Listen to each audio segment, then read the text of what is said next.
reflecting the cultural adaptability and resistance that animates her practice. Dr. Buyse holds a PhD in critical and creative practice from the University of Sussex, where her research examined punk as a methodology for post-diasporic cultural survival. And she currently supervises research at Trinity Laban Conservatoire of Music and Dance and serves as undergraduate programs manager at the Institute of Contemporary Music and Performance. Dr. Buyse. Thank you. That was a really nice introduction. And I think Seven might have left, but what I saw from the talk, which is the last half, was so great, and what a cool project that is. As a fellow music lover and someone who works with young people who are doing music, I think it's just fantastic. Um, okay, so I'm here today to talk a little bit about my research and specifically 37 Bands, Punk Practice and Post Diaspora, which was the name of my thesis work, and also what I'm hoping to make a book out of very soon. So it's really strange when I tell people that I'm like an artist, but my art practice is making punk bands, and I'm also a theorist, but part of my theoretical practice is practice, right? Um, I think that it's quite interdisciplinary, and sometimes the elements of that practice need to be kind of broken down. So that's what this book was and what it is. So essentially, it consists of some research and subsequent portfolio of practical, multi, and interdisciplinary work. And I was using punk as a way of making art and performance. So my argument is that punk is and always has been influenced by immigration, marginalization, and other displaced communities, and that these spaces and cultural experiences are always shifting, as is and should be the conversation about them. So I don't think of punk as like a genre or even a subculture. And I actually kind of get offended when people think I'm a subcultural studies, which happens a lot actually.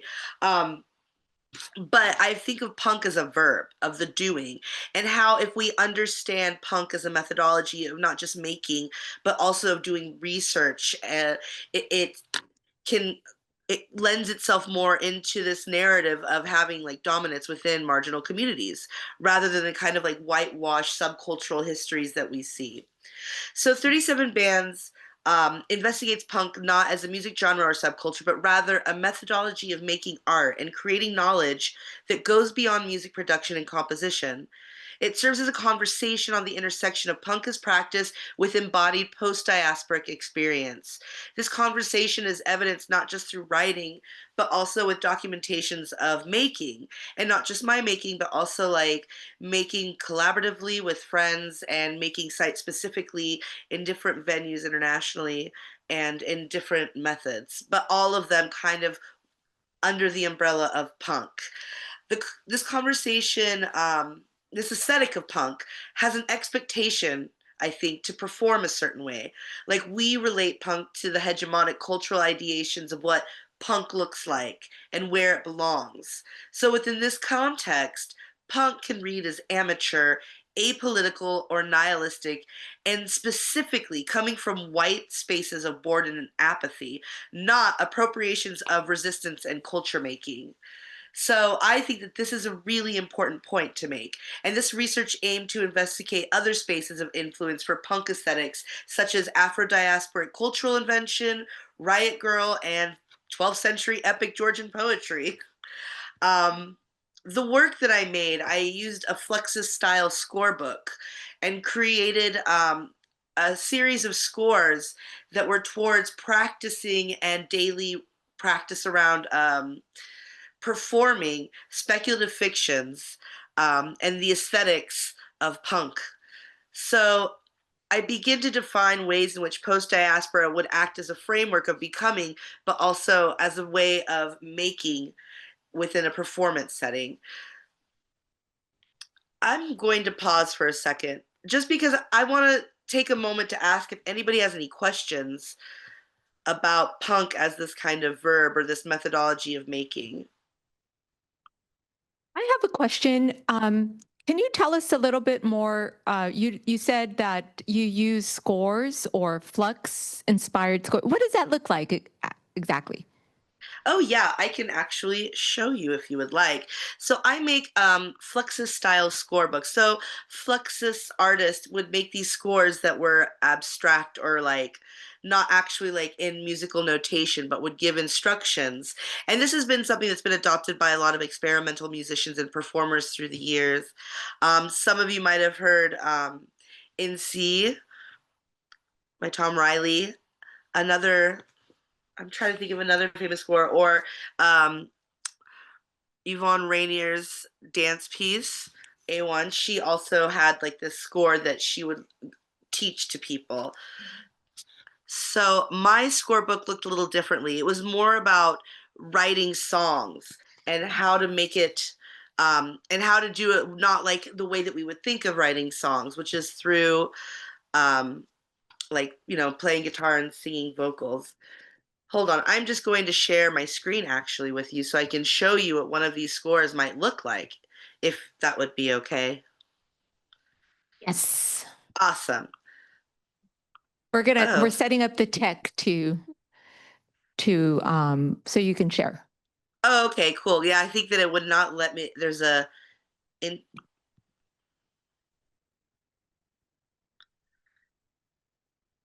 All right, there we go.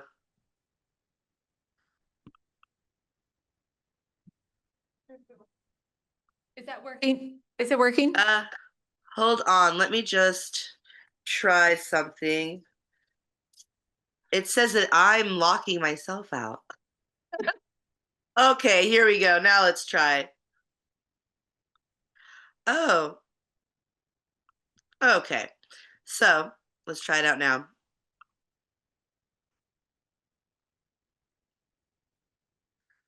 So this would be one of the scores here. As you can see, like it has like this kind of collaged image and then a drawing of people wearing ghost costumes. And it says, this is the part where we talk about our regrets. So within this context, I was hoping that people would look at this and see the imagery, see like the ghost sheets and the loudness of the microphones and the drums, and like figure out their own way to talk about their own regrets based on that imagery. Do, do, do, do. Another score would be write a song using the chords A C A B. So they look a lot different. Some of them are quite straightforward, like use these chords to make a song, while some of them are like just scream about your regrets while playing the drums. Does that kind of answer the question? Yeah, absolutely. I'm thinking of several other questions too, but I don't.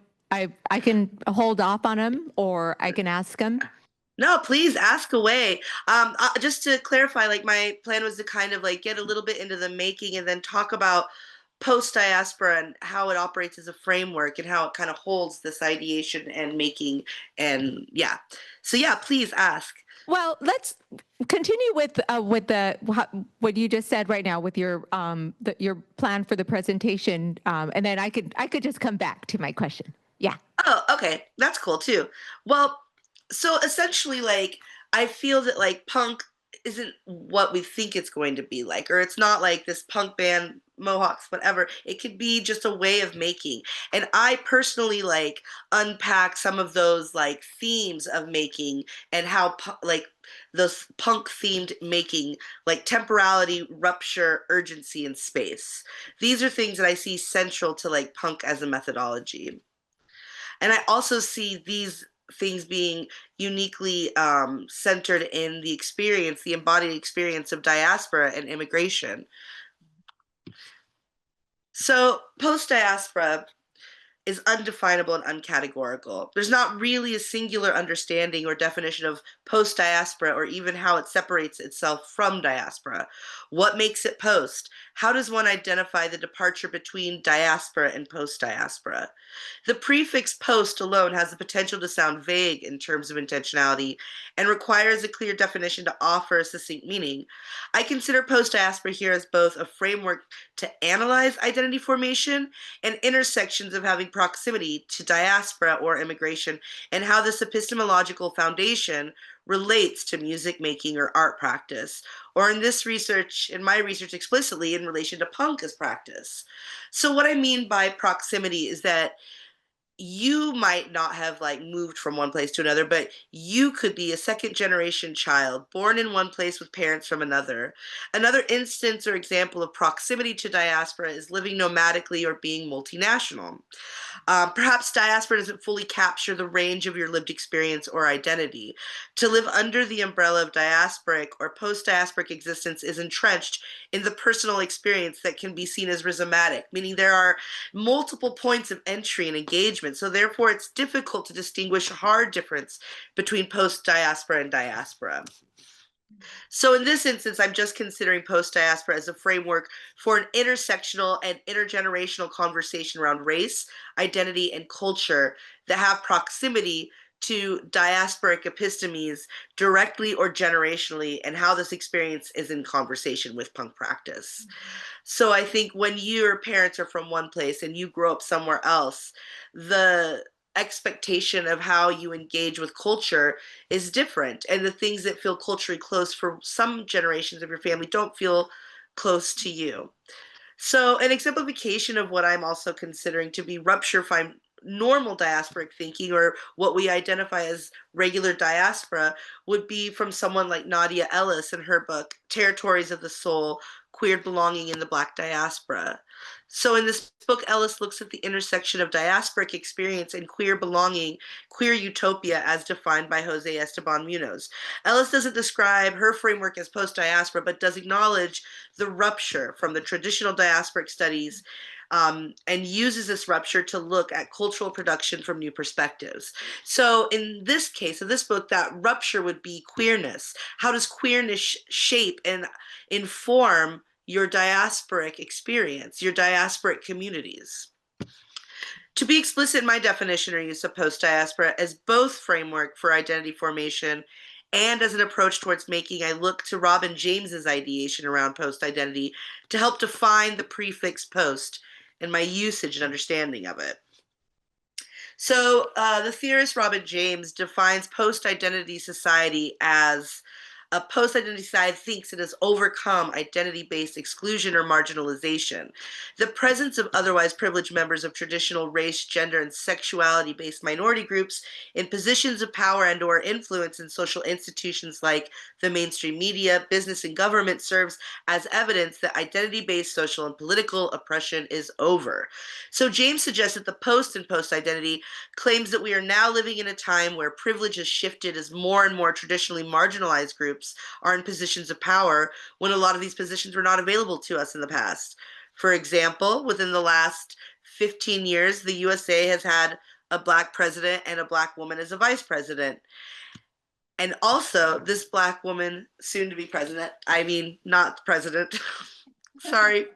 It feels too real still, you guys. Yes.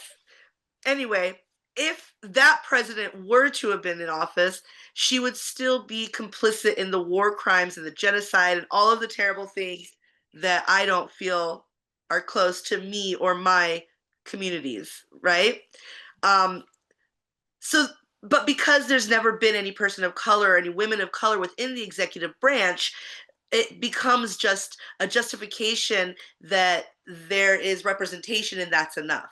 So within that justification, one could argue that post indicates progress or advancements away from structural forms of oppression. So James looks to Beltran and Sexton to identify how concepts of justice have become aestheticized, meaning that perceptible diversity of race representation is the barometer with which we measure racial justice rather than equality or widespread inclusion.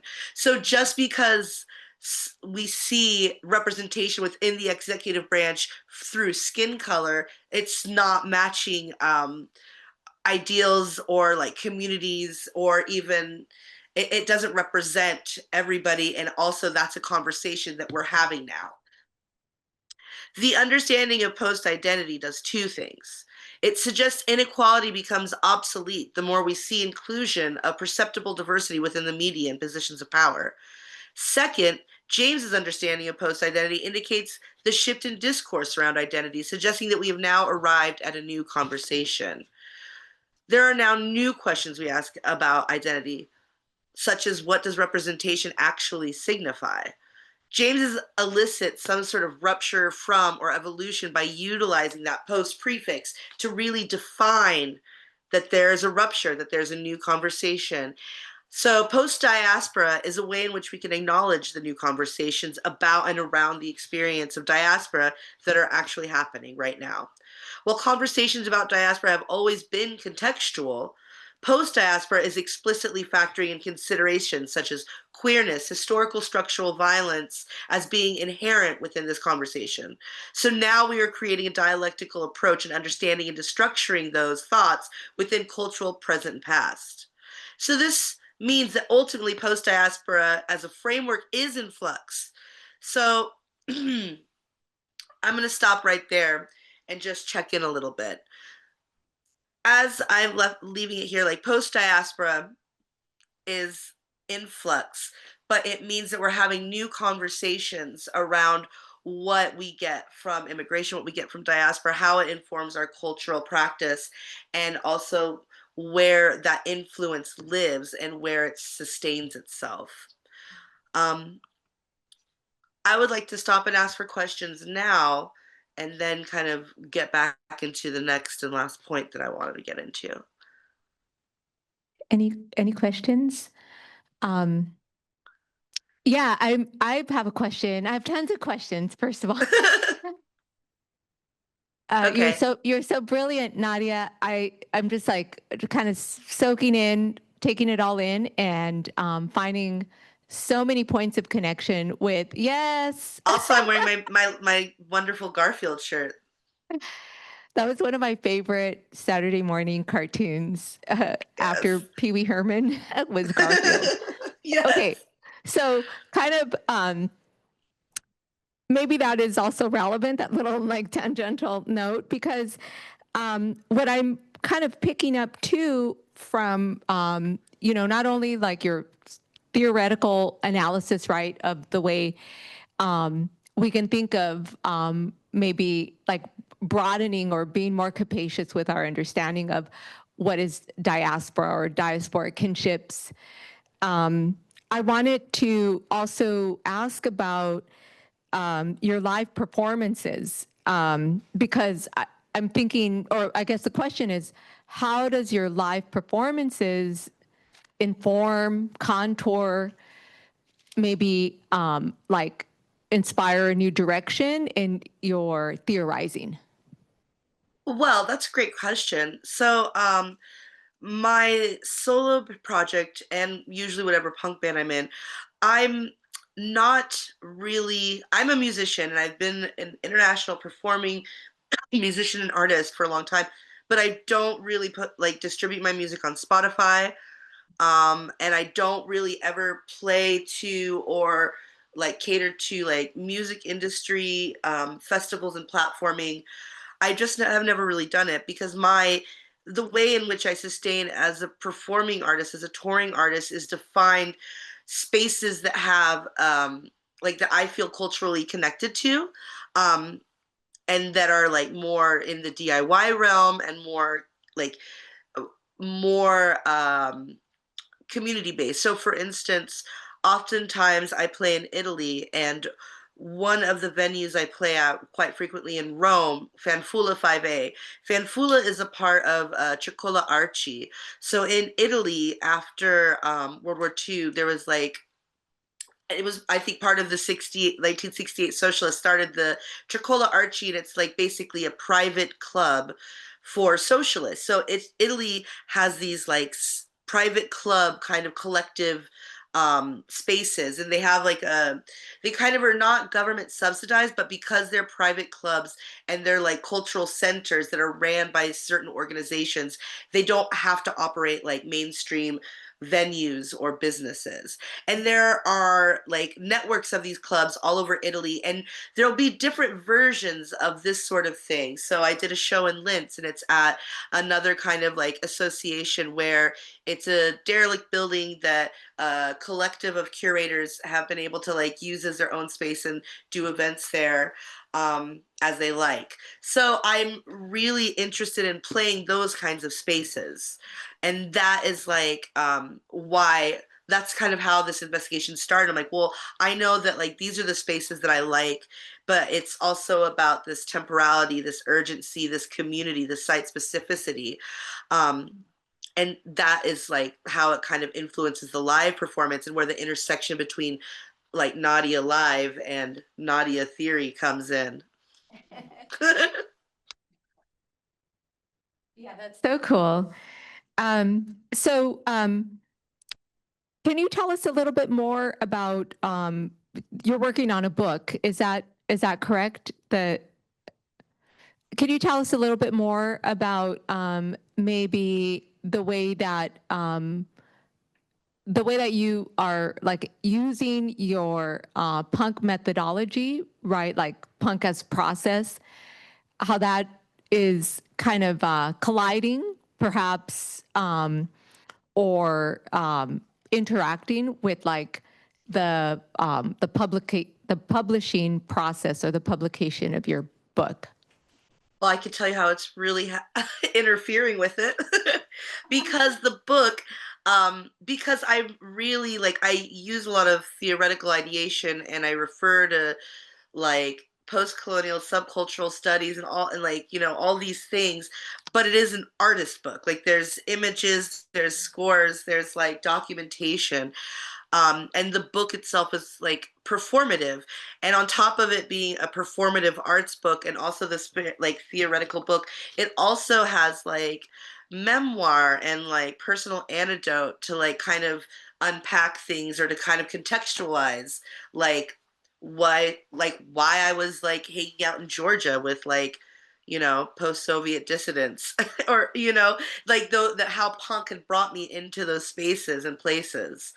um, and so I think that because the book is like, this manuscript is like a lot, and because I'm an academic and there's this expectation to go the academic route, I just am having a hard time finding a home for it, like finding the right space for it that will do justice to all that I want to include in it. Is that weird to say? No, that makes total sense. And I was going to say, keep us posted because we would love to have the book here for our students at Cal State LA Oh, bless when you. it's in material form and in a book format. It will happen. I'm a punk. Yeah. If I have to make it a zine, I Right. will. Thank you so much, you guys. I can tell that we're out of time, but it's been really fantastic. And I wish I could see everybody in the room, but if not, thanks for coming and listening to me talk on Zoom. So cool. Yeah, we love that you're here, Nadia. Thank you so much.